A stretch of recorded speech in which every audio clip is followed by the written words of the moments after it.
कृष्णं कमलपत्राक्षं पुण्यश्रवणकीर्तनं वासुदेवं जगद्योनिं नौमि नारायणं हरिं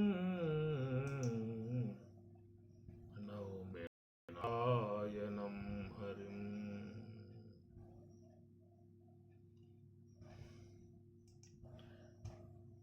భగవద్గీత 3వ అధ్యాయము కర్మయోగము. శ్రీ భగవానువాచ లోకేస్మిన్ వివిధా నిష్ఠా పురా ప్రోక్తా మయా నఘ జ్ఞానయోగేన సాంఖ్యానాం కర్మయోగేన యోగినాం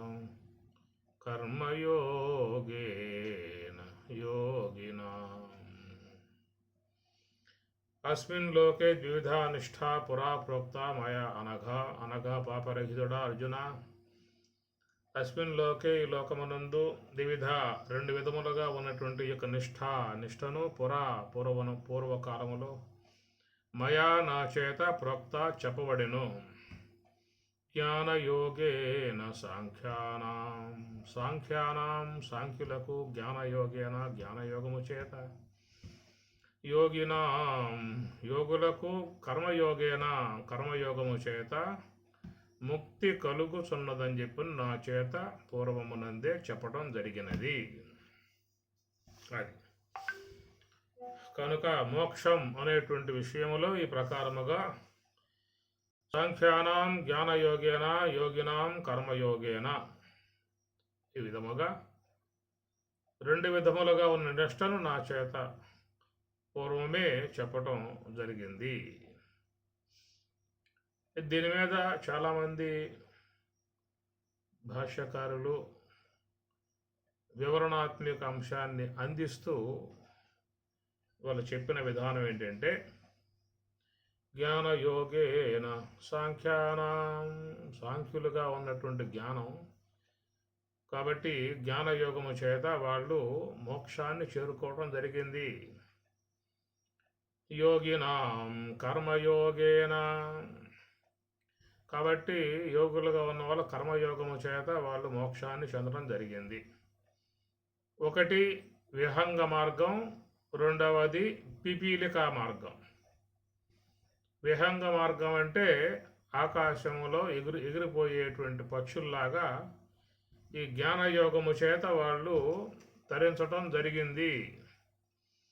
ఇక మిగతా వాళ్ళు యోగినాం కర్మయోగేన కాబట్టి వాళ్ళు కర్మయోగం అని చెప్పనంటే ఈ గృహస్థ విధానముగా ఉన్నటువంటి వారు ఈ కర్మ అనేటువంటి దాని ద్వారా వాళ్ళు మోక్షాన్ని చేరుకోవడం అనేటువంటిది జరిగింది. లోకల్ రెండు తెగలుగా ఉన్నారు. ప్రవృత్తి మార్గంలో పోయే వాళ్ళు ఉన్నారు, నివృత్తి మార్గంలో పోయే వాళ్ళు ఉన్నారు. ప్రవృత్తి మార్గంలో పోయే వాళ్ళు ఎవరయ్యా అంటే గృహస్థులు. సంసారం సాగరం ఘోరమై ఉన్నటువంటి యొక్క సంసార సాగరంలో మునకలు వేస్తూ పైకి తేలుతూ ఉండేటువంటి పరిస్థితి వీళ్ళకు ఉన్నది. కనుక ఈ సంసార యావకేశంలో మునిగిపోయారు. పిల్లలు, వాళ్ళ చదువులు, వాళ్ళ పెంపకాలు, వాళ్ళ తర్వాత పెళ్ళిళ్ళు, పేరంటాళ్ళు, వాళ్ళకు పుట్టేటువంటి మనవాళ్ళు, ముద్దు మనవాళ్ళు, వాళ్ళ పెంపకాలు, అక్కడి నుంచి సాగిపోయేటువంటి వ్యవహారం. మనవాళ్ళు, ముద్దు మనవాళ్ళు, తర్వాత వాళ్ళ మనవాళ్ళు, ఆ మనవాళ్ళకు మనవాళ్ళు, మనవాళ్ళు 10 తరాల దాకా ఉండాలని చూడాలని చెప్పి అపేక్షలు ఉంటాయి వాళ్ళకి. కానీ యముడు అది అంగీకరించడు కదా. కాబట్టి ప్రకారముగా సంసార యావకేషణతో ఈ సంసార జీవన విధానములో నడుచుకుంటూ పోయేటువంటి వర్గం ఒకటి ఉన్నది లోకంలో. వీళ్ళకేమిటంటే కర్మలు చేయక తప్పదు. కనుక ఈ కర్మలు అనేటువంటివి కూడా ఎలా చేయాలి అనేటువంటి మాటగా చూసినట్లయితే లోకహితార్థమై కర్మలు ఆచరించాల్సి ఉంటుంది. అది నిష్కామ్యముగా ఫలాపేక్ష రహితముగా కర్మలు ఆచరించేటువంటి యోగినాం యోగులకు కర్మయోగేన కర్మయోగము చేత ఇది క్రమముక్తి అని చెప్పి అన్నారు. మెల్లమెల్లగా వాళ్ళు ధరించే విధానం ఏర్పడుతుంది. ఇంతకు మించి వీళ్ళు మరొక విధానంగా పోయే అవకాశాలు లేవేక. ఎందుకంటే మరి ఆల్రెడీ వీళ్ళందరూ కూడా ముడులు వేసి కూర్చున్నారు. మాంగళ్యం తంతునా నేనా మమ జీవన హేతునా కంటే బద్నామి శుభకే సంజీవ శరదాం శతం అన్నటువంటి విధానాలుగా ఎవరు ముళ్ళు వాళ్ళు వేస్తూ కూర్చున్నారు. కాబట్టి ఈ మూడు ముళ్ళ బంధాలలో తగులుకుని ఉన్న విధానంగా చూసినట్లయితే వీళ్ళకి ఏమిటయ్యా మోక్షము? ఈ కర్మ అనేటువంటి దాని ద్వారానే మరి భగవదారాధన చేస్తూ నిష్కామ్యముగా కర్మలు ఆచరిస్తూ ఫలాపేక్ష రహితముగా కర్మలు చేస్తూ వాళ్ళు క్రమంగా మెల్లమెల్లగా భగవంతుని చేరుకోవాల్సి ఉంటుంది, మోక్షాన్ని పొందవలసి ఉంటుంది. అంతకు మించి వీళ్ళకి మరొక మార్గం అనేది లేదు అనేటువంటి విధానం.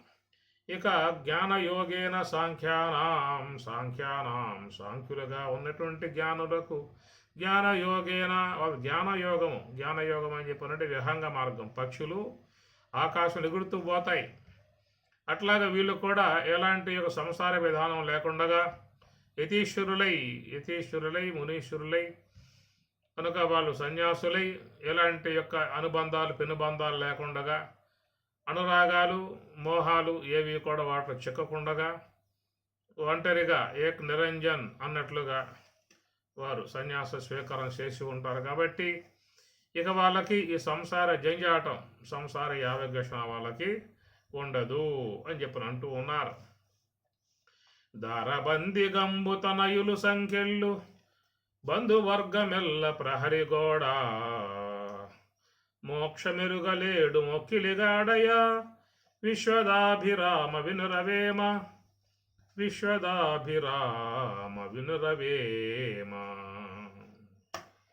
దారబంది గంబు అన్నాడు వేమన.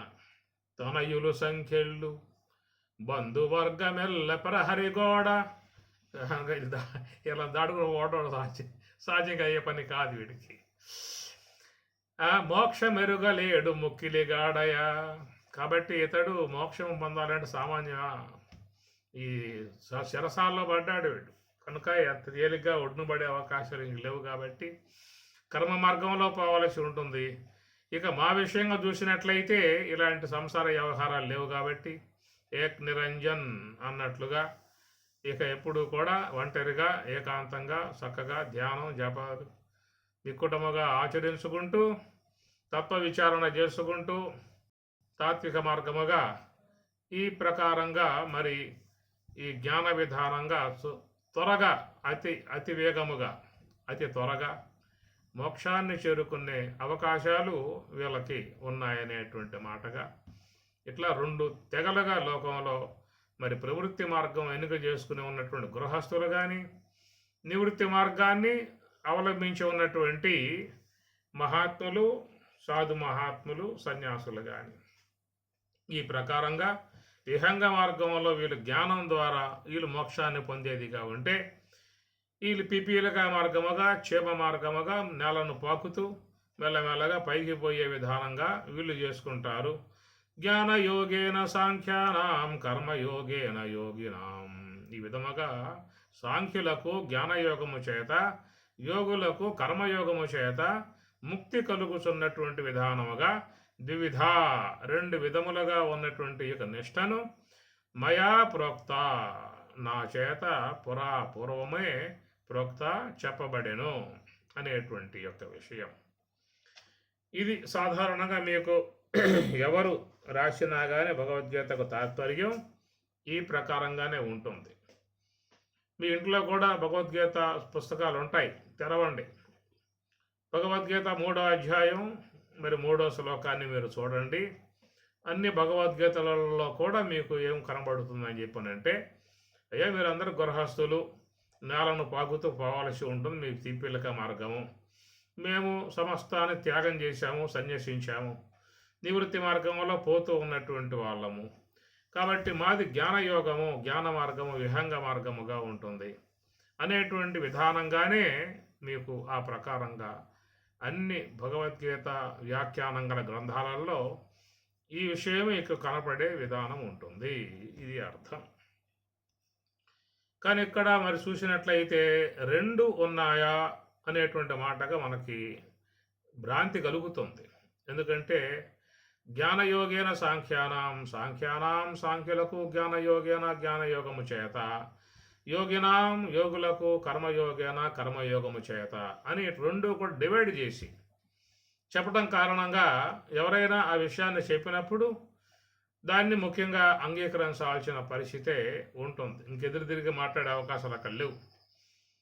ఇక దానిని వ్యతిరేకరించి మాట్లాడగలిగేటువంటి శక్తి సామర్థ్యాలు ఎవరికి ఉంటాయి చెప్పండి లోకంలో. అందువల్ల ఓహో అంతే కావాలి. కాబట్టి మహాత్ములు వాళ్ళు పూజ్య మహాత్ములు, యతీశ్వరులు, సన్యాసులు కాబట్టి వాళ్ళు నివృత్తి మార్గంలో పోతున్నటువంటి వారు కాబట్టి వాళ్ళ విహంగ మార్గం అట్లా ఆకాశంలో ఎగురుకుంటూ వాళ్ళు మోక్షంలోకి వెళ్ళిపోతారు. మనం భూమిని అంటుకునే ఉన్నాం, సంసారంలో మునిగి ఉన్నాం, సంసార కోపంలో ఉన్నాం, లంపటంలో పడ్డాం. అందువల్ల మనకి ఆ విధంగా ఎగిరిపోయే అవకాశాలు లేవు కాబట్టి, జ్ఞానాన్ని అధ్యయనం చేసే అవకాశం లేదు కాబట్టి మనం భూమిని పట్టుకుని మెల్లమెల్లగా పాక్కుంటూ పోవాలి తప్ప మరొక మార్గం కాదనే విషయముగా సాధారణంగా లోకంలో ఎవరైనా ఈ మాటలు వింటే ఒప్పుకోక తప్పదు. ఒప్పుకుంటారు, అవునండి అంత మా కర్మ ఏం చేయాలి, మేమంతా దీంట్లో మునిగి ఉన్నాం కాబట్టి మాకు ఇది తప్పదు అనే విధానంగా భావించుకునే విధానం ఉంటుంది. ఇక్కడ రెండు నిష్టలు అనేటువంటి మాటగా చెప్పలేదు, ఒకటే అనేటువంటి మాట మీకు శ్లోకంలో వస్తుంది. ద్విధ రెండు విధములుగా నిష్ఠ, ఒకే నిష్ఠ అనేది ఉన్నది. నిష్ఠ నిష్ఠే నిష్ఠాహ ఏమి ద్విధ అంటే రెండు విధములుగా అని అర్థం. ఈ విషయం మనకి కొంచెం క్లారిటీగా చూడాలి అని చెప్పి అనుకున్నట్లయితే మనం 5వ అధ్యాయంలోకి కొంత ప్రయాణం చేయాల్సి ఉంటుంది. 5వ అధ్యాయంలో మీకు అక్కడ క్లారిటీ ఇచ్చేశాడు స్వామివారు. ఎందుకంటే అర్జునుడు కూడా అక్కడ కూడా సందేహం ఏజ్గా అట్లాగే అడిగాడు. కర్మయోగంలో 3వ అధ్యాయంలో ఏ సందేహాన్ని వ్యక్తపరిచాడో ఇంకా అదే సందేహం ఎంత విన్నా కూడా ఏ మధ్యలో కర్మయోగాన్ని విన్నాడు, జ్ఞానయోగాన్ని విన్నాడు. రెండు అధ్యయనం చేసినా కానీ 3వ అధ్యాయంలో ఏ సందేహం అయితే తన మనసులో మస్తిష్కంలో నిలిచి ఉన్నదో అదే సందేహం మళ్ళీ ఎక్కడ కూడా ఆయన గారు మీకు వ్యక్తపరుస్తాడు. గమనించుకోండి, చూసుకోండి. 5వ అధ్యాయంలో సన్యాస కర్మణాం కృష్ణ పునః యోగం శంశసి యత్ శ్రేయేతయో ఏకం తత్ మే బ్రూహి సునిశ్చితం అని చెప్పనే మాట 3వ అధ్యాయంలో ఏ యొక్క సందేహాన్ని వ్యక్తం చేశాడో అదే యాజు సందేహం మరి ఇక్కడ కూడా అట్లాగే వచ్చిందని చెప్పనంటే 2 అధ్యాయాలు విన్నా కానీ ఇంకా లోపల ఆ సందేహం తెగలేదు అన్న విషయం మనకు అర్థమవుతుంది దీన్ని బట్టి చూస్తే. సన్యాసం కర్మణాం కృష్ణ, అయా కృష్ణ, సన్యాసం కర్మణాం, కర్మల యొక్క సన్యాసమును పునః మరల యోగమును సంశసి చెప్పుతూ ఉన్నావు. యత్ శ్రేయ ఏతయో ఏకం తత్ మే బ్రూహి సునిశ్చితం. కాబట్టి యత్ శ్రేయ ఏతయో ఏకం, ఈ రెండింట్లలో ఏకం ఏ ఒక్క దాని వల్ల నాకు శ్రేయస్సు మోక్షం కలుగుతుందో తత్ దానినే మే నాకు సునిశ్చితం నువ్వు బాగా విచారించుకుని నాకు బ్రూహి చెప్పవలసింది. ఎందుకంటే నువ్వు మరి 3వ అధ్యాయంలో అడిగాను, అక్కడ అడిగినప్పుడు కూడా నువ్వు చెప్పుకుంటూ పోయా తప్ప నా సందేహం పోలేదు. ఇక 4వ అధ్యాయం చూద్దామా అని చెప్పానంటే అక్కడ నేను అడిగిందేం లేదు, మీరే ఆరంభం చేసి చెప్పుకొచ్చారాక. ఈ యోగము సూర్యుని చెప్పాను, మనువు చెప్పాడు, మనువు విశ్వాకును చెప్పాడు, విశ్వాకు పరంపరగా ఈ యొక్క యోగం అనేది వచ్చింది అనే విధానంగా నువ్వు ఆరంభం చేసుకుంటూ పోయావే కానీ నేనుగా అడిగిందని చెప్పనంటూ అక్కడేం లేదు. కానీ నా సందేహం మాత్రం ఉన్నదే, అట్లాగే ఉందన్నాడు. ఇక్కడ చూస్తే 3వ అధ్యాయంలో ఏ సందేహం అయితే ఉన్నదో ఇంకా నాకు డౌట్ తెగలేదయా ఇన్ని అన్నా కానీ అని అన్నట్లుగా ఏమి సన్యాసం కర్మల యొక్క సన్యాసమును పునః మరియు యోగమును సంశసి చెప్పుతూ ఉన్నావు కదా. యత్ శ్రేయ ఏతయోహో ఏకం, ఈ రెండింట్లలో ఏది నాకు శ్రేయస్సుని మోక్షం కలగజేసేదిగా ఉన్నది. తత్తో అది మే నాకు సునిశ్చితం. నీవైతే మాత్రం ఈ విషయం మీద శ్రద్ధ వహించి సునిశ్చితం బాగా నువ్వు నిశ్చయించుకో. నువ్వు ముందు విచారించుకో, స్వామి గారు నన్ను ఎందుకు ఇబ్బంది పెడతావు, అది ఇది ఇది అది అంటావు, కానీ అది గొప్పది ఇది తక్కువ అంటావు, దీన్ని చెయ్యి అది అది అది మాత్రం తర్వాత అవుతుంది చెప్పని అంటావు. నాకేం దిక్కు తోయటం లేదు కనుక నువ్వు చెప్పేటువంటి యొక్క విషయంలో మరి క్లారిటీ లేదేమో అనిపిస్తుంది నాకు.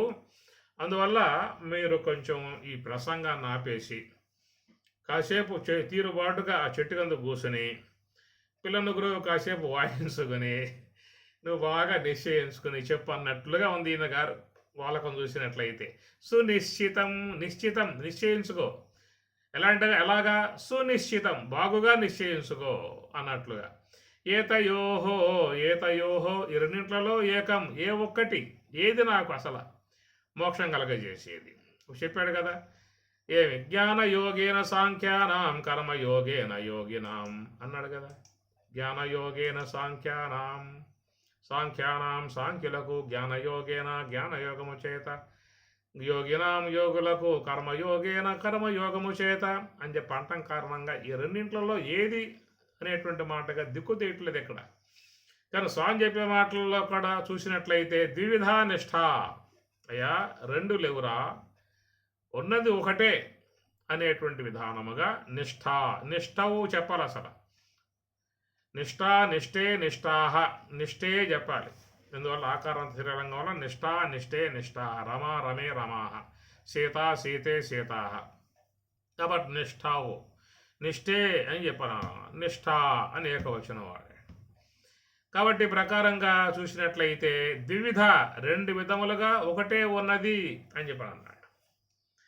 ఇక్కడ చెప్పినటువంటి ఒక మాట మీకు 5వ అధ్యాయంలో కూడా చూసినట్లయితే ఆడ కూడా స్వామివారు ఏం చెప్పారు నీకు 4వ శ్లోకంలో సాంఖ్యయోగ పృథగ్బాలాః ప్రవదంత్యన పండితాః ఏకమప్యాసిత సమ్యకోభయోః విందతే ఫలం.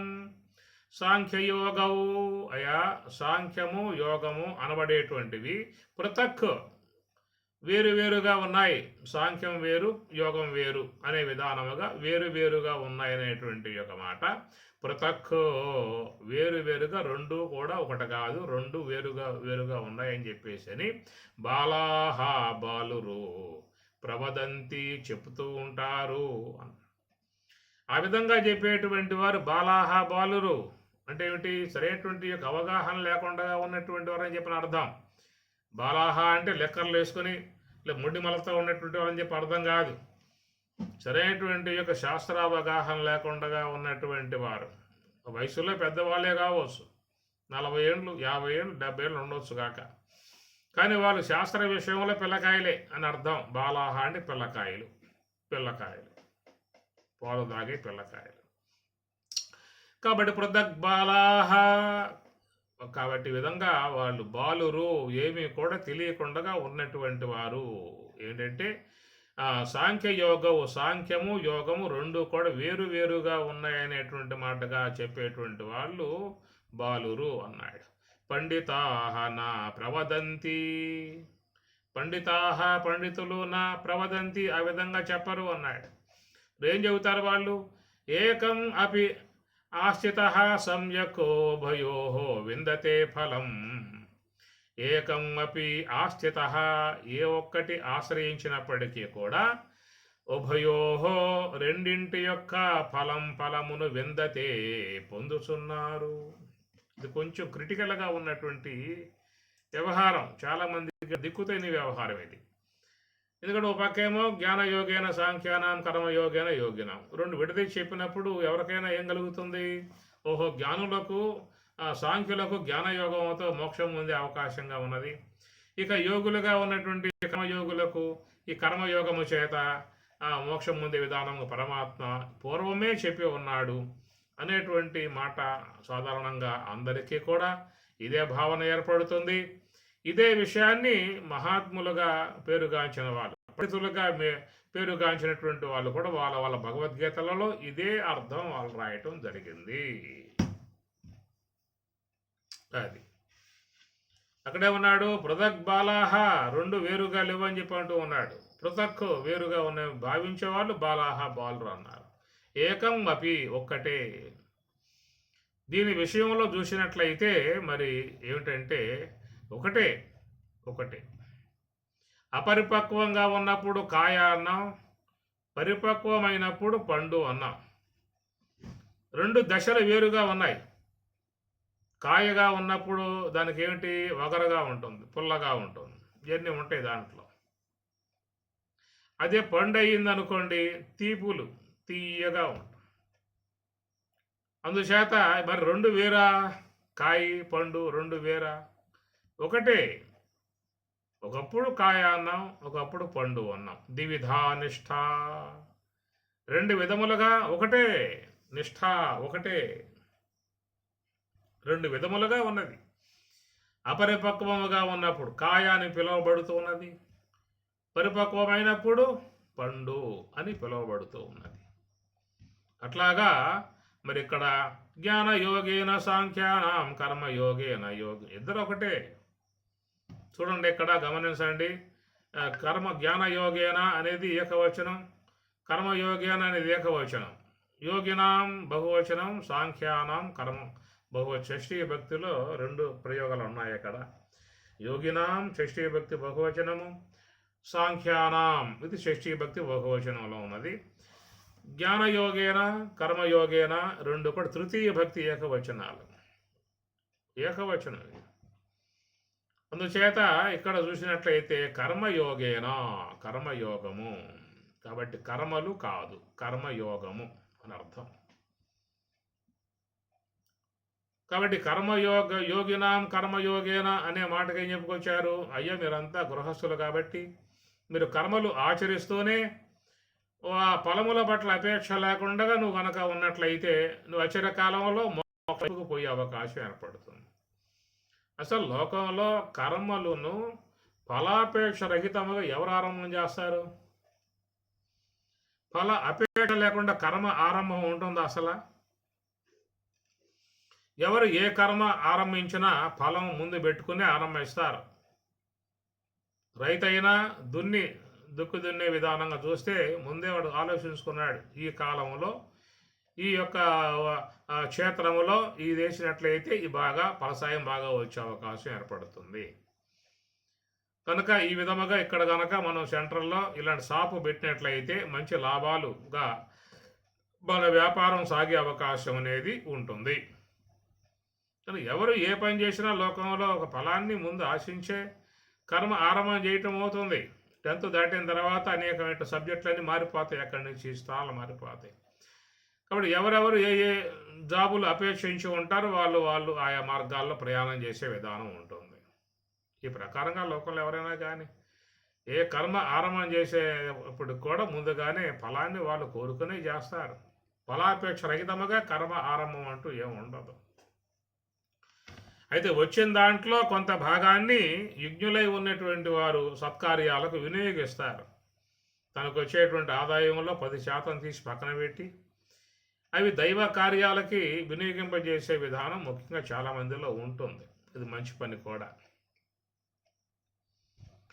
అందువల్ల ఇక్కడ చెప్పేటువంటి విషయంలో ఫలాపేక్షరహితముగా కర్మలు ఆచరించేటువంటి యొక్క యోగులకు మరి పిపీలక మార్గముగా వాళ్ళు ప్రయాణం చేసి అచర కాలంలోనే వాళ్ళు మోక్షాన్ని ఆ విధంగా పొందుతూ ఉన్నారు అనేటువంటి మాటగా చాలామంది భాష్యకారులు కానీ ఉపన్యాసకులు కానీ మీకు ఇదే మాటలు వినిపిస్తారు, ఇంకో మాటే లేదట. అందుచేత ఇక్కడ చూసినట్లయితే ఒకవేళ కర్మ ఫలాపేక్షరహితముగా కర్మలు ఆచరించినట్లయితే మోక్షం వస్తుందా? అలా ఆచరించే అవకాశం కూడా లేదని చెప్పుకున్నాము. ఒకవేళ ఆచరించినట్లయితే ఏమొస్తుంది అక్కడ అని చెప్పనంటే లోకంలో మంచి కీర్తి వస్తుంది, ప్రఖ్యాతి వస్తుంది. లోకమంతా కూడా మంచివాడుగా పొగుడుతారు, త్యాగశీలిగా పొగుడుతారు, మహాదాతగా కర్ణుడుగా మహాదాతగా కొనియాడతారు. ఇవన్నీ వస్తాయి తప్ప నీకు బ్రాహ్మీ అనుభవం వచ్చే అవకాశం ఎక్కడ ఉంటుంది? ఫలాపేక్షరహితముగా కర్మలు ఆచరించినట్లయితే నువ్వు అచిరకాలంలో మోక్షాన్ని పొందుతావని చెప్పి అన్నట్లయితే నా కర్మనా అని ఎందుకు అన్నది ఉపనిషత్తు? కర్మల చేత మోక్షం లేదా అని చెప్పి అంద కదా. కాబట్టి ఈ ప్రకారముగా కర్మలు అనేటువంటివి చేసినట్లయితే వాటి వల్ల మరి అవి పుణ్యకర్మలుగా ఉన్నాయి, పాపకర్మలుగా ఉన్నాయి, మిశ్రమ కర్మలుగా ఉన్నాయి లోకంలో. ఏ కర్మను ఆచరించేటువంటి వారికి ఆ కర్మ సంబంధమై ఉన్నటువంటి పుణ్య పాపాలు సంక్రమించే విధానం ఉంటుంది. అందువల్ల ఆ పుణ్య పాప విధానాలు ఏమిటంటే మళ్ళా తిరిగి జన్మలు ఇచ్చేటువంటివిగా ఉన్నాయి. ఈ పుణ్య పాపములు రెండు కూడా వాళ్ళకి ఉత్తమ లోకాలు హీన లోకాలు పొందింపజేసిన తిరిగి మరలా జన్మను ఇచ్చేటువంటివిగా ఉన్నాయి. కర్మలు ఆచరించిన తర్వాత వాటి సంబంధమైన సంస్కారాలు మనస్సులో ప్రింట్ అయ్యే పరిస్థితి కూడా ఏర్పడుతుంది. అందువల్ల కర్మలు ఫలాపేక్ష రహితముగా చేయటం అనేటువంటిది అది సాధ్యపడే అవకాశము కాదు.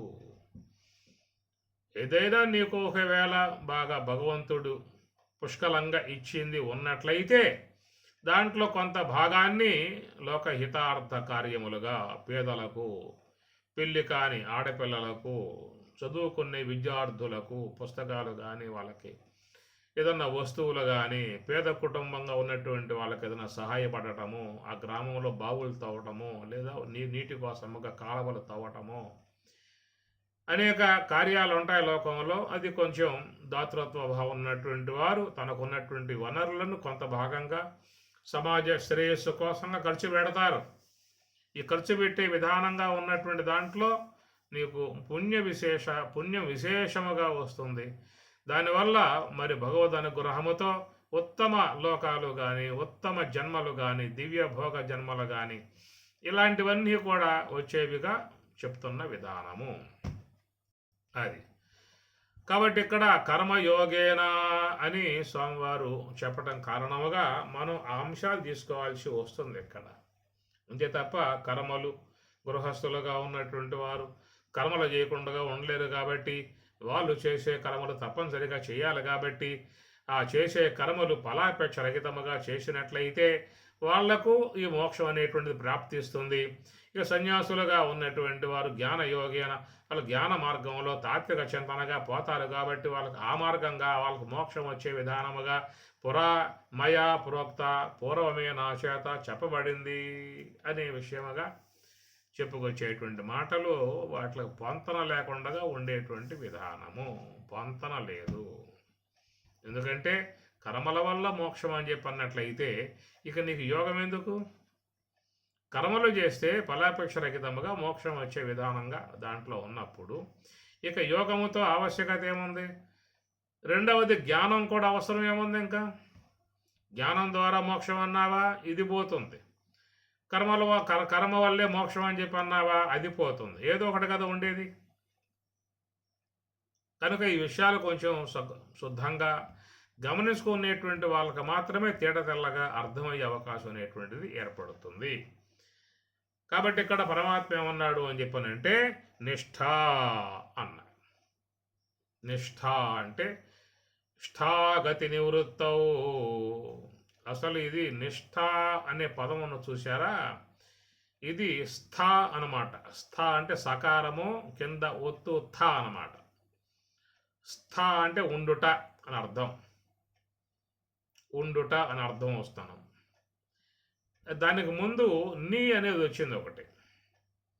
నీ అనేటువంటిది పరమ ఉండటం వల్ల ఆ నీలో ఈ ఉన్నది. నాకు నీ ఉంది కదా, నీలో ఈ ఉన్నది. ఈ పరం కావటం వల్ల పక్కన ఉన్నటువంటి స్థ అనేటువంటిది ష్ఠాగా మారిపోతుంది. స్థ అనేది ష్ఠాగా మారిపోతుంది, నిష్ఠ అవుతుందన్నమాట. ఇది సంస్కృత సంధ్య సమాసాల వ్యవహారం అన్నమాట. ఇది పెద్దగా అందరికీ కూడా అంతగా అంతుబట్టే వ్యవహారం కాదు. దాన్ని పక్కన పెట్టేద్దాం. ఇక్కడ చూసినట్లయితే అసలు స్థ అంటే ఉండటం, స్థ ఉండుట. అస్థి స్థః సంతి, అసి స్థః స్థ, అస్మి సహ స్మః. స్థ అంటే ఉండుట, స్థిరముగా ఉండుట. దాని ముందు నీ వచ్చింది కాబట్టి ఇక్కడ స్థ అనేది ష్ఠాగా మారిపోయింది అన్నమాట. అందువల్ల నిష్ఠ అనే పదం వస్తుంది. స్థ అంటే ఉండుట అని అర్థం వస్తుంది అన్నమాట. నిలకడగా ఉండుట స్థ, స్థిరముగా ఉండుట స్థ. దేనిని స్థిరముగా ఉండాలి అని చెప్పనంటే, గురుదేవుడు మనకి ఏ యొక్క మార్గాన్ని అయితే బోధించాడో ఆ మార్గములో ఆ యొక్క ధ్యానం అనేటువంటి మార్గములో ఉండటమే నిష్ఠ. నిష్ఠ అంటే ఉండుట, మనస్సుని నిశ్చలముగా ఉంచటము. నానా విధములై ఉన్నటువంటి యొక్క సంకల్పాలతో మనసు అలరాగుతూ ఉంటుంది, వైభవపేతంగా పోతూ ఉంటుంది. 6 పువ్వులు 90 కాయలుగా ఈ మనస్సు యొక్క పోకడ పరుగులు చేస్తూ ఉంటుంది. ఒక్క క్షణకాలములో ఎన్ని ఆలోచనలు చేస్తుందో, ఎక్కడెక్కడ పరుగులు తీస్తుందో కూడా అంతు చిక్కని వ్యవహారము. సంకల్ప మానసం కర్మ. అందువల్ల ఈ మనసు అనేది నిలకడ లేకుండా పరుగులు తీసేటువంటి విధానముగా దాంట్లో స్వాభావికముగా ప్రవృత్తి వచ్చేసింది. అందువల్ల ఎవరు దీనికోసం శ్రమపడాల్సిన అవసరం లేదు. ఆలోచనలు చేయాలని శ్రమ పడుతుందా? శ్రమ ఉంటుందా చెప్పండి? ఏదన్నా నడవాలి అన్నా, పరుగులు తీయాలి అన్నా, చేతులతో బరువులు ఎత్తాలి అన్నా, బస్కిలు తీయాలన్నా ఆయాసం, అలసట, నీరసం ఇవన్నీ వస్తాయన్నమాట. ఏమి ఒక 50 గుంజులు దీన్ని చూద్దాం ఎవరైనా ఏకదమ్ముగా. 50 గుంజుళ్ళు తీస్తారు ఎవరైనా? 5-6 తీయటంతోనే కాళ్ళ నిప్పులతో కూర్చుంటారు ఆ పని. ఏదైనా పిల్లగాడైతే వాడు 100 కూడా తీసేస్తాడు. కానీ ఈ 60 ఏండ్లు 70 ఏండ్ల వయసులో ఉన్నటువంటి మీరు 50 గుంజులు తీయాలంటే నమస్కారం పెట్టి పడుకోవడం తప్ప ఏమి చేసే అవకాశాలు లేవు. కనుక అలసట, ఏదైనా బరువులు ఎత్తాలన్నా, చేతులతో పని చేయాలన్నా, కాళ్ళతో నడవాలన్నా అలసట వస్తుంది. కానీ అలుపు సొలుపు లేకుండా ఉండేది ఏమిటయ్యా అంటే మనస్సులో ఉన్న ఆలోచన ప్రవాహం. అట్టనే శ్వాస, ఈ శ్వాస అనే దానికి కూడా అలుపు సొలుపు ఏమి లేదు. రాత్రి అనగా పగలనగా అనుక్షణం సంచారం జరుగుతూనే ఉండే విధానంగా భగవంతుడు దాన్ని శాసించాడు. ఓ శ్వాస గారు, నా ఆజ్ఞ లేకుండా నువ్వు ఆగటానికి వీల్లేదు, ఇది నా శాసనం అన్నాడు. కనుక ఆ శాసనాన్ని, ఆ శ్వాస అనేటువంటిది అమలుపరుస్తూ ఉన్నది. ఆ శాసనం కనుక లేకపోతే ఎవడు శాసించాలి? మనం ఏమైనా శాసిస్తామా? ఏమే శ్వాస గారు ఆగమాకవే, నాకు చాలా ప్రమాదం అవుతుంది, దీనివల్ల ఒక్క పెట్టున విశ్వం నుంచి నిష్క్రమించి పోవాల్సి వస్తుంది, నేను సంపాదించుకున్న ఆస్తులు కానీ, కట్టుకున్న భార్య బిడ్డలు కానీ, సంపదలు కానీ, సిరి సంపదలు కానీ, బంధువులు కానీ ఒక్క పెట్టున మొత్తం పోతారు నువ్వు కనుక ఆగావు అంటే అని. ఈ విధంగా మనం ఏమన్నా చెప్పగా మన యొక్క విన్నపాన్ని విన్నటువంటిది అయి మన మీద ఉన్న జాలితో మన ఆజ్ఞకు బద్ధురాలై ఏదన్నా చేస్తూ ఉందో చెప్పండి? శ్వాస ఏమన్నా అది మన యొక్క ఆజ్ఞ కాదు, సర్వేశ్వరుని ఆజ్ఞ, అది పాటిస్తూ ఉన్నది. కాబట్టి అందువల్ల ఎవరికి కూడా శ్రమ లేదు. ఉదయం నుంచి సాయంత్రం దాకా, సాయంత్రం నుంచి ఉదయం దాకా అహర్నిశలుగా సంచారం జరుగుతూ ఉన్నది. అలసట ఉన్నదా, ఆయాసం ఉన్నదా, దుఃఖం ఉన్నదా, బాధ ఉన్నదా? అది ఒకవేళ ఉదయం సాయంత్రం దాకా బచ్చుకెళ్ళి తీయండి, మీకు ఏమైనా చల్లగా ఉంటుందా, మెల్లగా ఉంటుందో అంటే సాధ్యం కాని పని. ఎందువల్లంటే అది నీ యొక్క అధీనంలో చేరి ఉన్న కర్మ. పరుగులు తీయటము, నడవటము, బస్కేలు తీయటము, బరువులు ఎత్తటము ఇవన్నీ కూడా నీవు వహించిన కర్మలు కాబట్టి నీకు ఆయాసము, బాధ, దుఃఖము, శ్రమ కలగజేసేటువంటివిగా ఉంటాయి. అలాంటి విధానం నీకేమైనా అనిపిస్తూ ఉందా? ఏ సమయత్తైనా రవ్వంతైనా ఇన్నిసార్లుగా రాత్రనగా పగలనగా సంచారం చేస్తున్నటువంటి శ్వాస యొక్క విషయంలో ఏదైనా మనకేమైనా బాధ అనిపిస్తుందా? అంటే మనసు అనేటువంటిది కూడా నిరంతరంగా ఆలోచనలు కదా. ఉదయం లేచింది మొదలు పడుకోబోయేదాకా ఆలోచనలే. అనుక్షణం ఒక ప్రవాహంగా చేస్తూ ఉన్న ఆలోచనలు.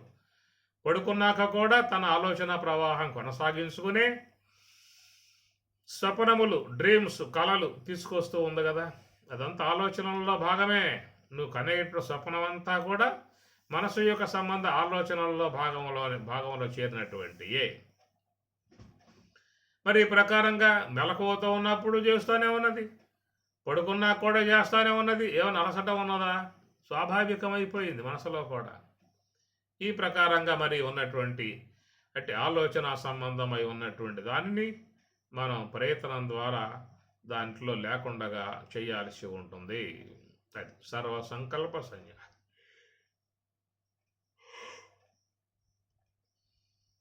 ఈ ప్రకారంగా మనస్సు అనే దాని వృత్తి లేకుండా చేయగలిగే విధానము నుంచే నీకు పారమార్థికము అందని అందని ఎక్కడో సుదీర ప్రాంతములో ఉన్నటువంటి ఆ స్వరూపమును అతి సూక్ష్మమై ఉన్న స్వరూపాన్ని నువ్వు చేరుకోవాలంటే, దాంట్లో లీనం కావాలంటే, అదే నీవు అయిపోవాలంటే ఈ మనస్సు అనేటువంటి దాని పోకడా నువ్వు ఆపాల్సి ఉంటుంది. అది ఆపటానికి ఏమిటయ్యా అంటే కర్మయోగేనా యోగినా. కాబట్టి యోగులుగా ఉన్న వాళ్ళు ఏం చేస్తున్నారయ్యా అంటే కర్మయోగేనా, వాళ్ళు కర్మయోగాన్ని పూనుకున్నారు. ఇక తప్ప మరొక మార్గం లేదు, ఇంకెటు పోయే అవకాశాలు లేవు. ఈ నిష్ఠ అనే దానిని ఊతగా చేసుకుని కర్మయోగమును ఆచరించాల్సి ఉంటుంది. అందువల్ల నిష్ఠ అంటే ఏం చెప్పుకున్నామంటే నిలకడగా ఉండుట. ఈ నిలకడగా ఉండుట అంటే ఏమిటి అర్థం? ఏది ఉండాలి? మనస్సు ఉండాలి. ఏమి నువ్వు ఉత్తరగీతలో పరమాత్మ ఏమన్నాడు? ఆశీనో వా శయానో వా గచ్చన్ తిష్టం సదా శుచి. నువ్వు నడుస్తూ ఉన్నా, కూర్చుని ఉన్నా, నువ్వు గెంతుతూ ఉన్నా, పరుగులు చేస్తూ ఉన్నా, ఏం చేస్తూ ఉన్నా అని చెప్పి అన్నాడు.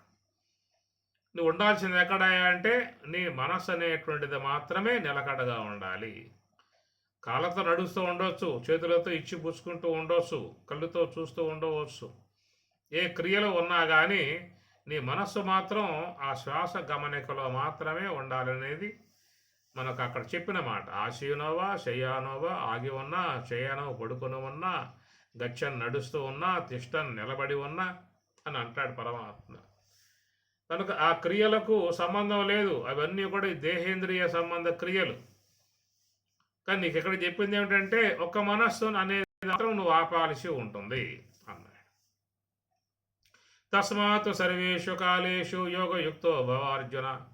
అన్ని కాలములలో నువ్వు ఏ వ్యవహారాలలో ఉండుగాక నీ మనస్సు మాత్రం ఆ యొక్క అంశ యొక్క ఆశ్రయం నిలకడగా ఉండే విధానముగా నువ్వు చేయగలిగే అవకాశం ఉంటే చేయుము అని అర్థం. అది ఇది చాలా లోతైనటువంటి యొక్క అంశము, ఎవరికి కూడా అంతు చిక్కకుండా ఉన్నటువంటి యొక్క అంశము.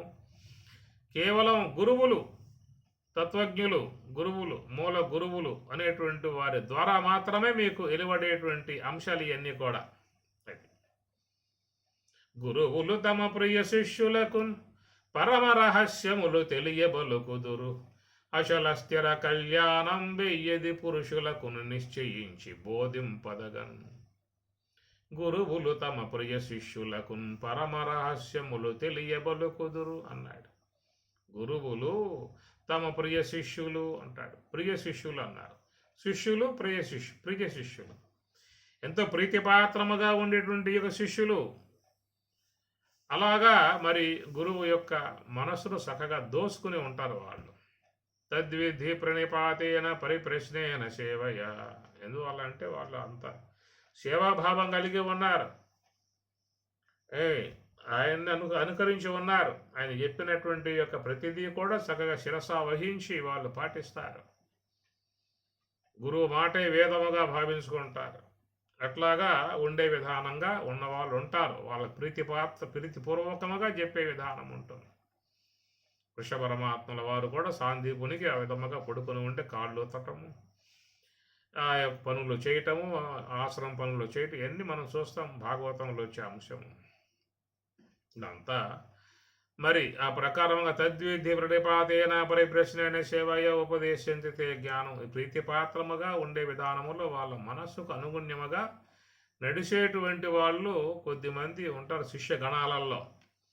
వాళ్ళే గురువులకు ప్రీతిపాత్రులుగా, ఆంతరంగిక భక్తులుగా అవుతారు. పరమాత్మ కూడా చెప్పాడు భగవద్గీతలో, నువ్వు నా ప్రియ శిష్యుడవు అంటాడు. భక్తోసి మే సఖాసేతి రహస్యం ఏతత్తు ఉత్తమం. రహస్యం ఏతత్తు ఉత్తమం, అతి రహస్యమై ఉన్నటువంటి విషయమయ్యేది. అంత తేలిక ఎవరికి కూడా బోధపడేటువంటిది కాదు, స్వయంగా ఎవరికి గోచరించేది కాదు. నీవు నాకు భక్తుడవు, భక్తోసిమే సఖా, పైగా నువ్వు నా స్నేహితుడివి, మిత్రుడివి, ఆత్మీయ మిత్రుడివి అవటం కారణముగా అతి రహస్యమై ఉన్నటువంటి ఈ యొక్క అంశాలను నీకు చెప్పడం జరుగుతుందని స్వామి చెప్పాడు. ఇక మిగతా వాళ్ళ విషయం ఏముంది ఇంకా? ఆ విధముగా వాళ్ళ మనస్సుకు అనుగుణ్యముగా నడుచుకొని వాళ్ళ మనస్సునికి దగ్గరై వాళ్ళకు చాలా సన్నిహితముగా ప్రియ శిష్యులుగా అయ్యేవాళ్ళు. అట్లా అబ్బబట్టే కదా లక్ష్మయ్య గారు కూడా నరహరి గురుపీఠం కాడ చాలా కాలం పాటు కూర్చుని వేచి ఉండి వారి అనుగ్రహానికి పాత్రులై వారి ద్వారా బ్రహ్మ విద్య ఆర్జించిన విధానం చూస్తాం. ఆ విధానం ఉంటుంది లోకంలో. ప్రియతత్వం ఉన్నప్పుడే వాళ్ళకి ఎంతో విలువగల అంశాలను కూడా బోధించే విధానం.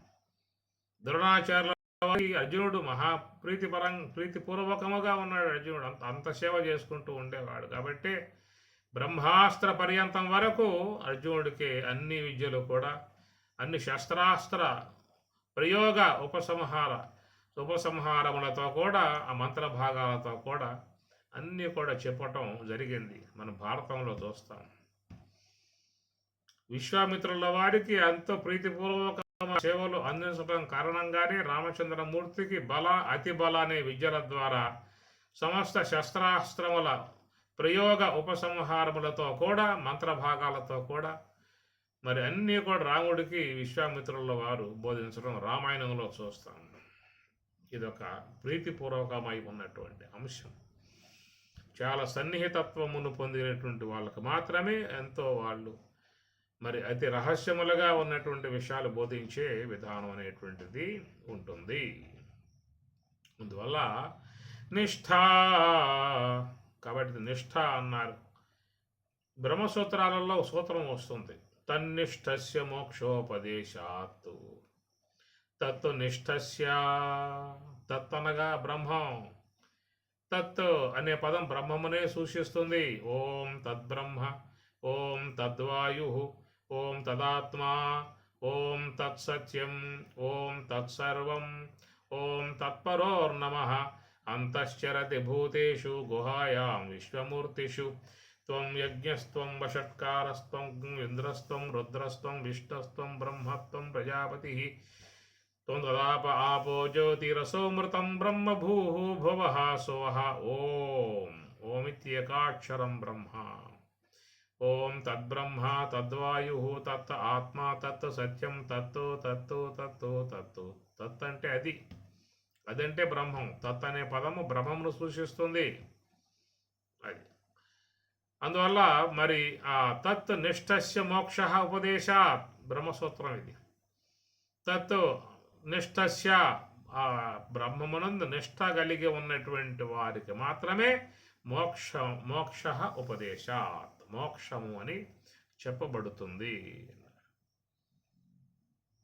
ఇక మోక్షం అని చెప్పినంటే ఏదో మేము శాస్త్రాధ్యయనం చేస్తున్నామండి, ఆత్మానాత్మ విచారణ చేశాము, నేను స్థూల దేహం కాదు, సూక్ష్మదేహం కాదు, కారణదేహం కాదు, ఏది కాదు, త్రివిధ అవస్థలు కాదు, నేను కేవలం బ్రహ్మము, అహం బ్రహ్మాస్మి, కనుక నాకు మోక్షం అనేది వచ్చేసింది అని ఈ ప్రకారంగా చాలామంది తత్వ విచారణ ద్వారానే అహం బ్రహ్మాస్మి మంత్రాన్ని విచారణ చేసి నేను మోక్ష స్వరూపుడు అయిపోయానని చెప్పి అనే మాట అనుకుంటూ ఉంటారు.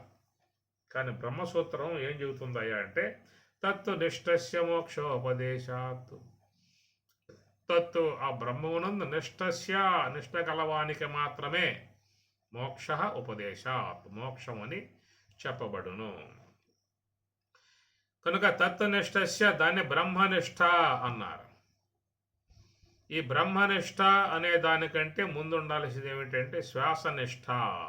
అది అందువల్ల బ్రహ్మనిష్ట అనేది ముందు రాదు. ముందు రావాల్సింది ఏమిటంటే శ్వాసనిష్ట. అది ఆ శ్వాస గమనికలో మనస్సు పెట్టాల్సి ఉంటుంది. దాని ద్వారా మనస్సుని ఈ ప్రపంచ విషయాల నుంచి వేరు చేసే అవకాశం ఏర్పడుతుంది. కాబట్టి పరమాత్మ ఎక్కడ నిష్ఠ అనే పదం వాడుతూ ఉన్నారు. మరి నిష్ఠ అంటే ఏ నిష్ఠయా స్వామి? ఏ నిష్ఠ? శ్వాసనిష్ఠ, బ్రహ్మనిష్ఠ? ఇక్కడ స్వామివారు రెండింటినీ కూడా ప్రస్తావించాల. నిష్ఠ అనే పదం వాడారు. కాబట్టి ఆ నిష్ఠ అనేటువంటిది ముందు ఎవరైతే ప్రాథమికములో శ్వాస నిష్ఠను అవలంబిస్తారో వాళ్ళు క్రమేపీ ఆ ప్రయత్నంలో, ఆ ప్రయాణములో వాళ్ళు గమ్యస్థానం చేరుకున్నప్పుడు బ్రహ్మనిష్ఠ అనబడుతుంది. కనుక ముందే బ్రహ్మనిష్ఠ ఉంటుందా? ముందే బ్రహ్మనిష్ఠ ఉంటే నీ గురువుతో పనే ఉంది, శాస్త్రంతో పనే ఉంది. ఇంకా స్వతసిద్ధంగా వచ్చి ఉంటుందా బ్రహ్మనిష్ఠ? లేక బ్రహ్మనిష్టను గురువులు ఏమన్నా ప్రసాదిస్తారా అస్తమస్తక సంయోగం చేసి? ఎవరైనా అస్తమస్తక సంయోగం చేసి శ్వాసనిష్టను ప్రసాదిస్తారే కానీ బ్రహ్మనిష్టను ప్రసాదిస్తారా? శ్వాసనిష్ట కనుక వారు అస్తమస్తక సంయోగం ద్వారా, ఉపదేశం ద్వారా, నాయనా నీలో శ్వాస ఉన్నది, ఆ శ్వాస ఊపిరి నిరంతరముగా సంచారం చేస్తూ ఉన్నది, ఆ సంచరించేటువంటి ఆ శ్వాస గమనములో నువ్వు విలనంక ఆ శ్వాస గమనాన్నే చూస్తూ ఉండు, ఇంకేం చూడమాక. ఇది చెప్పిన మాట. ఆ శ్వాస గమనమును మాత్రమే చూస్తూ ఉన్నట్లయితే ఏమవుతుంది అక్కడ నీకు? ఇక మనస్సు రెండో పని చేసే అవకాశం లేదు. ఇక దానికి ఉన్న పనులు ఏమిటి? ఇంద్రియాలతో సంబంధం పడి శబ్ద స్పృశాదులు విషయాలు ఆస్వాదించడమో, సంస్కారములతో సంబంధం పడి ఆలోచనలు చేయటమో, అజ్ఞానంలో మునక వేసి నిద్రపోవటము, ఇది అది చేస్తున్న పని.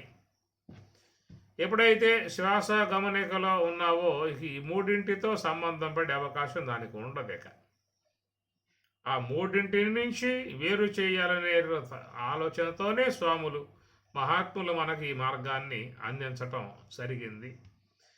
కనుక ఆ మూడింటి నుండి నువ్వు విడబడందే నువ్వు బ్రహ్మము యొక్క సమీపానికి పోయే అవకాశం లేదు. నీకు బ్రహ్మనిష్ట వచ్చే అవకాశం లేదు. నీకు బ్రహ్మనిష్ట రావాలంటే ముందుగా హంసనిష్ట రావాలి. శ్వాసనిష్ట, హంసనిష్ట. అది ఆడెడి హంసను జోడెడబాయక వేడుక నాదమో కూడుట యోగము కుండలి శక్తిని కుదురుగా నిలిపి పండు వెన్నెలలో ఉండుట యోగము యోగమురా సోహమురా నాసికమందున నడపరయోగము వీనులయందున వినరా నాదము కన్నులయందున కనరా బ్రహ్మము అని బ్రహ్మంగారు. ఆడిడి హంసను జోడెడబాయక. ఇది చక్కటి మార్గం, అందరు అందుబాటులో ఉన్న మార్గం. దీని ద్వారానే నువ్వు నీ యొక్క పారమార్థికతను సాధించుకోవాల్సి ఉంటుంది. ఈ ప్రకారముగా మనస్సుని శ్వాస యందు లగ్నం చేసి పెట్టగలిగితే దాన్ని శ్వాస నిష్ఠ అన్నారు. అది నిలకడగా మనసును పెట్టాల్సి ఉంటుంది. ఏ మహాత్ములు చెప్పినా కానీ ఈ మార్గమే తప్ప మరొక మార్గం చెప్పే అవకాశాలు లేవేక. ఎంతటి దేవాది దేవతలు కూడా ఈ మార్గాన్ని చెప్పాల్సి ఉంటుంది. ఇంటికి రాబోయే 5వ అధ్యాయంలో కూడా లాస్ట్లో స్వామివారు ఇదే మార్గాన్ని మీకు బోధిస్తాడు, చూసుకోండి కావాలంటే. స్పర్శాన్ కృత్వా బహిబాహ్యాం చక్షుశ్చైవాంతరే భ్రువోః ప్రాణాపానవు సమౌ కృత్వా నాసాభ్యంతరచారిణవు అంటాడు స్వామివారు. నాసా ముక్కు అభ్యంతర లోపల చారినవు చరించేటువంటి ప్రాణాపానవు, ఆ ప్రాణాపాన వాయువులను గమనిస్తూ కూర్చోవాలి. యతేంద్రియ మనోబుద్ధి ముని మోక్షపరాయణ. ముని మోక్షపరాయ, ఏ ముని అయితే మననశీలుడైతే మోక్షపరాయణ, మోక్షం పట్ల అపేక్ష ఉంటుందో ఆ మోక్షాపేక్ష ఉన్నవాడు ఇప్పుడు చెప్పినట్లుగా ఏమి ఆ యొక్క ఆ నాసికమునందు సంచరించేటువంటి ఆ శ్వాస గమనమునే నీవు గుర్తించుకుంటూ కూర్చోవాలి అన్నాడు. ఈ విధముగా ఎవరైతే చేస్తారో ఎవడో సహాదడో ముక్త ఏవా మోక్షాన్ని పొందే విధానము అన్నాడు. యతేంద్రియ మనోబుద్ధి ముని మోక్షపరాయణ విగతేక్ష భయక్రోధో సదా ముక్త ఏవ సహా ఎవడు సదా ఎల్లప్పుడూ ముక్త ముక్తుడే స్వామి చెప్పిన మాట. అటు భగవద్గీత అయినా ఉత్తర గీత అయినా బ్రహ్మంగారు వేమన యోగి రమణ భగవానులు వారు ఏ మహాత్ములు చెప్పినా ఈ మార్గం తప్ప ఇంకో మార్గం అనేది ఏముంది ఇంకా నీకు? ఒకవేళ ఉంటే మార్గం నీ కండ్ల ద్వారా బయటికి పోవచ్చు, చెవుల ద్వారా బయటికి పోవచ్చు, నాలుక ద్వారా బయటికి పోవచ్చు. ఈ బయటికి పోయే మార్గాలు ఉన్నాయి, కానీ లోనకు పోవాలంటే ఏం పట్టుకుంటూ లోనకు పోతావు నువ్వు? కనుక మనస్సు సంకల్పాలు లేకుండా చేయగలిగే విధానం నహ్య సన్యస్త సంకల్ప యోగి నభవతి కశ్చన. 6వ అధ్యాయం పరమాత్మ అన్నమాట. నహ్య సన్యస్త సంకల్ప నహి అసన్యస్త సంకల్ప అసన్యస్త ఎవరైతే సంకల్పములను సన్యసించారో వదిలిపెట్టరో వాడు యోగి నభవతి యోగి కాజాలడు అని పరమాత్మ అంటూ ఉన్నాడు. అందువల్ల మనస్సులో ఉన్న సంకల్పాలు లేకుండా చేయాలంటే ఆ మనస్సుని శ్వాస గమనికలో పెట్టడమే నిష్ఠ అవుతుంది. దాన్ని శ్వాస నిష్ఠ. ఇది కర్మయోగేనా యోగినా. అందువల్ల లోకంలో అనేక మంది యోగులు ఉన్నారు. సాంఖ్యానాం జ్ఞానయోగేనా. కాబట్టి వీళ్ళ విషయం చెప్పుకున్న తర్వాత ముందు వీళ్ళ విషయం కానీ కర్మయోగేనా యోగినా. కాబట్టి లోకంలో యోగులుగా ఉన్నవాళ్ళు ఉన్నారు, భోగులుగా ఉన్నవాళ్ళు ఉన్నారు. నిరంతరముగా ఇంద్రియముల యొక్క ఆశ్రయం ద్వారా శబ్దాది విషయాలు ఆస్వాదిస్తూ ఈ ప్రపంచ విషయ భోగాలలో లాలసత్వముగా కలిగి ఉన్న విధానం గలవాళ్ళు ఉన్నారు. కొద్దిమంది మాత్రమే వారు తత్వజ్ఞానాన్ని అధ్యయనం చేసి మహాత్ముల ఆశ్రయంలో వాళ్ళు మరి చక్కగా ఉపదేశాన్ని పొందటం జరుగుతుంది. ఉపదేశంతితే జ్ఞానం. కాబట్టి మహాత్ములు ఉపదేశిస్తారని చెప్పి అనలేదా? అట్లాగా మరి ఈ విధముగా తత్వజ్ఞులు శిష్యులకు ఒక ఉపదేశాన్ని గావిస్తారు. ఉపదేశం అంటే ఏమిటండి?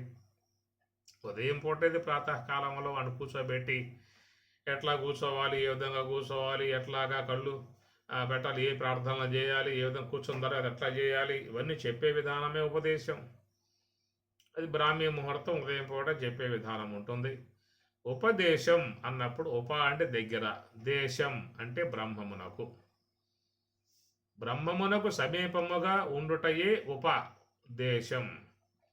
ఏ దేశమును మానసేంద్రియంబులు.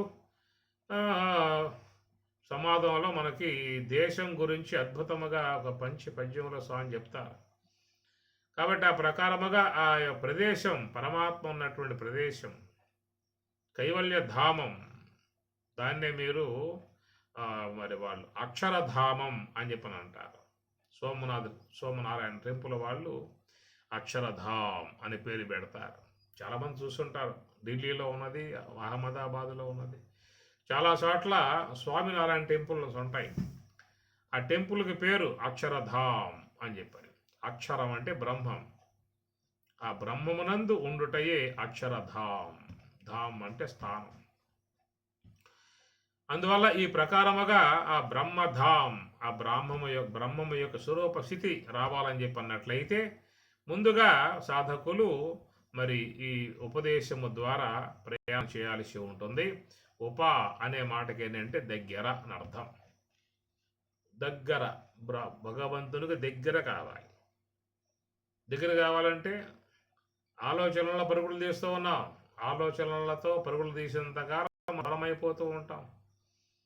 ఏవేవో ఆలోచనలు వస్తూ ఉంటాయి. ఎంతెంత ఆలోచనలు వస్తూ ఉంటాయో అంతంత మనం దూరం అయిపోయే పరిస్థితి ఏర్పడుతుంది.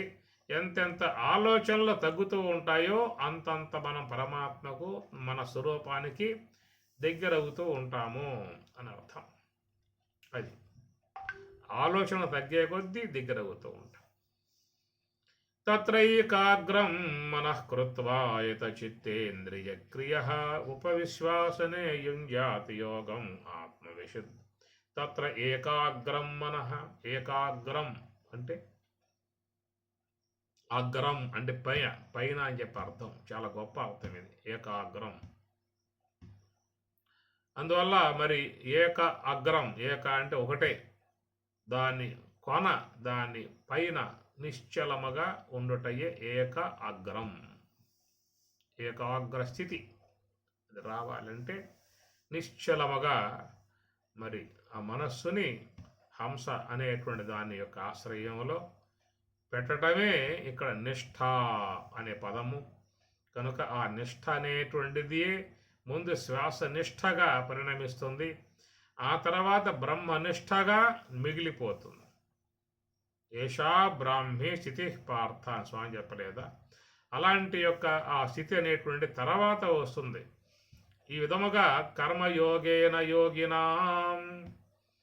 అందువల్ల యోగినాం అని చెప్పనంటే ఏదో సంసారులై ఉన్నారు, భార్య బిడ్డలు కలిగి ఉన్నారు, వాళ్ళు కర్మలు చేయక తప్పదు, వాళ్ళు కర్మలు చేస్తూనే ఫలాపేక్ష రహితముగా చేసినట్లయితే అచిర కాలంలో వాళ్ళు మోక్షాన్ని పొందే అవకాశం ఏర్పడుతుంది అనే అర్థాలు మీకు భగవద్గీతలో ఈ శ్లోకానికి అట్లాగే చెప్పుకొచ్చారు. కానీ ఇక్కడ యోగినాం అనే మాట అని చెప్పానంటే కొద్దిమంది ఉన్నారు, వారు తాత్వికంలో అడుగుపెట్టినటువంటి వాళ్ళు గృహస్థులు కావచ్చు, సన్యాస స్వీకారం చేసిన వాళ్ళు కావచ్చు, యతీశ్వరులు కావచ్చు, బ్రహ్మచారులు కావచ్చు, ఎవరైనా కావచ్చు గాక. ఎవరైనా మహాత్ముని ఆశ్రయించి తత్వజ్ఞానం అధ్యయనం చేసి ఉపదేశాన్ని పొంది ఆ మనస్సుని శ్వాస వెంబటే పెడితే చాలు, అతడల్లా కర్మయోగే. కాబట్టి వాళ్ళు యోగులు అని అర్థం. మేము సన్యాసం స్వీకరించాం కాబట్టి మేము మోక్షాన్ని పొందేశాము. ఎవరు చెప్పారయ్యా మాట నీకు? సన్యాసం స్వీకరిస్తే మోక్షం వచ్చేసినట్లేనా? అట్లా వచ్చేసినట్లయితే ఇంకా మిగతా వాళ్ళకి ఎందుకు ఉపదేశాలు చేయటం, ఎందుకు జ్ఞాన ప్రబోధాలు చేయటం, ఎందుకు భగవద్గీత చదివించటం, ఎన్ని చేయటం ఎందుకు? వాళ్ళ సన్యాసం ఇచ్చేయి, మోక్షం వచ్చేస్తుంది. కాబట్టి సన్యాసం ఇస్తే మోక్షం వచ్చే విధానం రూలే ఉన్నట్లయితే ఈ గ్రంథాలు ఎందుకు, ఉపదేశాలు ఎందుకు, కంఠస్థం చేయటాలు ఎందుకు, ప్రవచనాలు వినటం ఎందుకు? ఏం అవసరం లేదు కదా. ఏదో సమయం చూడు, చక్కగా తీసు ఆశ్రమంలో కూర్చోబెట్టు, పాత బట్టలు తీసే కొత్త బట్టలు వేసేయి, సన్యాసం ఇచ్చేసాయి, మోక్షం వచ్చేసాయి. అందుచేత ఎవరైనా కానీ ఈ సాధన చేయాల్సి ఉంటుంది. అది సన్యాసం స్వీకరించిన వాళ్ళైనా, గృహస్థులుగా ఉన్న వాళ్ళైనా, యోగుల అయితే ఇంక ఎలాంటి వాళ్ళైనా, భోగులైనా ఎవరైనా కానీ కాక వాళ్ళు మహాత్ముల ఆశ్రయాన్ని పొందాలి. వాళ్ళ దగ్గర తాత్విక అంశాలను గ్రహించుకోవాలి, వాళ్ళ ద్వారా ఉపదేశాన్ని తీసుకోవాలి. ఆ తర్వాత మనస్సుని శ్వాస యందు పెట్టాలి. ఆ పెట్టినటువంటి వాడు గృహస్థుడై ఉండవచ్చు, సన్యాసం స్వీకరించిన వాడై ఉండవచ్చు, లేదా సంసారంలో పడకుండా ఉన్న బ్రహ్మచారి అయినా ఉండవచ్చు, లేదా వానప్రస్థంలో స్వీకరించినటువంటి వానప్రస్థుడైనా ఉండవచ్చు, ఎవరైనా కావచ్చు కాక యోగి కావాల్సిందే. యోగం అవలంబించిన ప్రతి ఒక్కడు యోగే. యోగం గలవాడు యోగి, రోగం గలవాడు లోగి, భోగం గలవాడు భోగి. ఈయన గుణార్థాలు. అందువల్ల యోగినాం వాళ్ళంతా యోగులే. ఎంతమంది అయితే మహాత్ముల ఆశ్రయంలో బ్రహ్మ విద్యను అధ్యయనం చేసి వాళ్ళ ద్వారా ఈ శ్వాస యొక్క మార్గాన్ని ఉపదేశించుకుని ఆ మార్గంలో పోతూ ఉన్నటువంటి వాళ్ళు ఎంతమంది ఉంటే అంతమంది కూడా యోగినాం, యోగులే. వాళ్ళంతా యోగులే. మరి మిగతా వాళ్ళు వాళ్ళ మార్గాల్లో వాళ్ళు పోతూ ఉన్నారు. వాళ్ళ సంసార విషయాలు, వాళ్ళకి సంపాదనలు, వాళ్ళ వ్యాపారములు, ఉద్యోగాలు, వాళ్ళకి ఇవన్నీ ఇష్టం కాబట్టి వాళ్ళ సంపాదన చేసిన దానివల్ల ఇతర విషయాలు చక్కగా భోగించే విధానం అపేక్ష ఉన్నటువంటి వాళ్ళు కాబట్టి అలా మార్గంలో పోతూ ఉన్నారు. వాళ్ళైనా ఏ పూటైనా జిజ్ఞాస కలిగితే ఈ మార్గంలోకి రావాల్సిందే. ఈ మార్గంలో వచ్చి గురువు ద్వారా విషయావగాహన పొందాల్సిందే. ఆయన ద్వారా ఆ మార్గాన్ని గ్రహించుకుని ఆ మార్గంలో ప్రవేశింపగలిగితే ఆనాడే అతడు యోగి కాగలుగుతాడు. ఒకప్పుడు వేమన భోగి అన్నాం, ఆ తర్వాత వేమన యోగి అని చెప్పని అన్నాం. అది భోగి కాని వాడు తెలుస్తారు కదా, కామి కాని వాడు మోక్ష కామిగాడయా విశ్వదాభిరామ వినురవేమ. కామి కాని వాడు మోక్ష కామి కాడు. కాబట్టి సాధారణంగా లోకంలో అందరూ కూడా వ్యవహారం నుంచే దీంట్లోకి వచ్చారు. ఇంకా వచ్చిన వాళ్ళు, రాని వాళ్ళు, వచ్చిన వాళ్ళు వచ్చారు, రాని వాళ్ళు ఇంకా వస్తారు. ఎవరు వచ్చినా కానీ యోగినాం యోగులు. ఎంతమంది వస్తే అంతమంది యోగినాం యోగులు. వారందరూ కూడా కర్మయోగేన ఈ శ్వాసపై నిఘా పెట్టి ఆ మార్గము ద్వారానే మోక్షాన్ని పొందే ప్రయత్నం వాళ్ళు చేస్తున్నారు. ఓం సహనా భవతు సహనౌ భునక్తు సహ వీర్యం కరవావహై తేజస్వినావధీతమస్తు మా విద్విషావహై. ఓం శాంతి శాంతి శాంతి. హరి ఓం తత్సతు. శ్రీ గురుభ్యో నమః. హరి ఓం.